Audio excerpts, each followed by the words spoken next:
உள்ளுக்குள்ள அருவருப்புகளின் உச்சத்தை கொண்டு வந்துருச்சு. என்ன அருவருப்புகளின் உச்சம் உள்ள வந்துருச்சு அப்படின்னு கேட்டிங்கன்னா, இன்றைக்கி சபைக்குள்ள நடக்கிற காரியங்கள் உங்களுக்கு தெரியும். இப்போ வெளிநாடுகளுக்கெல்லாம் போயிட்டீங்கன்னு சொன்னால் ஓரின சேர்க்கை, ஹோமோசெக்சுவாலிட்டின்னு சொல்லுவாங்க. அதை பற்றி சொல்ல வேண்டியது அவசியமாக இருக்குது இப்போ. ஏன்னா இங்கேயும் கொண்டாந்து தொலைச்சி விட்டாங்க. இங்கே அஃபிஷியலாக பர்மிஷனே கொடுக்குற இடத்துக்கு வந்துட்டாங்க. ஸோ இந்த ஹோமோசெக்சுவாலிட்டியெல்லாம் சர்ச்சுக்குள்ளே வந்துருச்சு.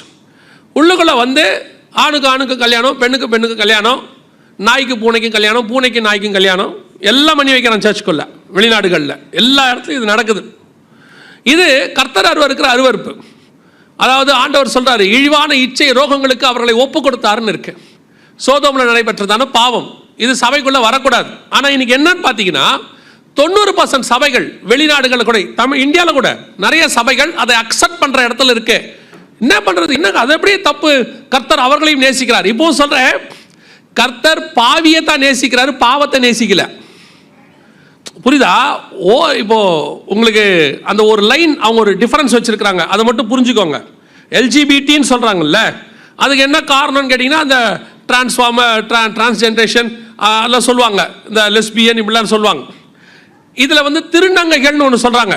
அவங்கள கொண்டு வந்து ஓரின சேர்க்கையோட சேர்த்துக்கிறாங்க. ஓரின சேர்க்கைக்காரங்க சப்போர்ட் பண்ணிக்கிறாங்க. திருநங்கைனா இயற்கையாகவே அவங்க பாடியில் என்ன இருக்குது, பிரச்சனை இருக்குது. பிறக்கும் போதே குரோமோசோம் ப்ராப்ளம் இருக்கு. ஆனால் ஓரின சேர்க்கை என்பது இயற்கையான பாவம் இல்லை. அவங்களுக்கு புத்தி மங்கி போச்சு, புத்தி கேடுகளால் நிறைஞ்சிருச்சு. இப்போ ஒரு பீரியட்ல அது தப்புன்னு தெரிஞ்ச உடனே அவங்க விட்டுட்டு என்ன பண்ணிடுறாங்க, மாறிடுறாங்க. ஆனால் திருநங்கைகளால் என்ன செய்ய முடியாது, ஏன்னா அவங்க பாடி அது பாவம் இல்லை, அவங்களோட சரீரத்தில் இருக்கக்கூடியதான பலகீனம். ஆனால் இது பாவம். இந்த பாவத்தை இவங்க என்ன பண்றாங்கன்னா, இந்த பலகீனக்காரங்களோட சேர்ந்துக்கிட்டு அவங்கள மாதிரியே தான் எங்களுக்குன்றாங்க. கிடையாது, ஓரின சேர்க்கை பாவம். நார்வேக்கு போயிருந்த போது அது அங்கே கவர்மெண்ட் வந்து ஏற்றுக்கொண்டது, சபைகளும் அதை அங்கீகரிக்கிறது, கிறிஸ்தவர்கள் பலர் அங்கீகரிக்கிறார்கள். அப்போ அதை சொன்னா அஃபென்ஸ் சொல்லக்கூடாது, சபை சொல்லணும்.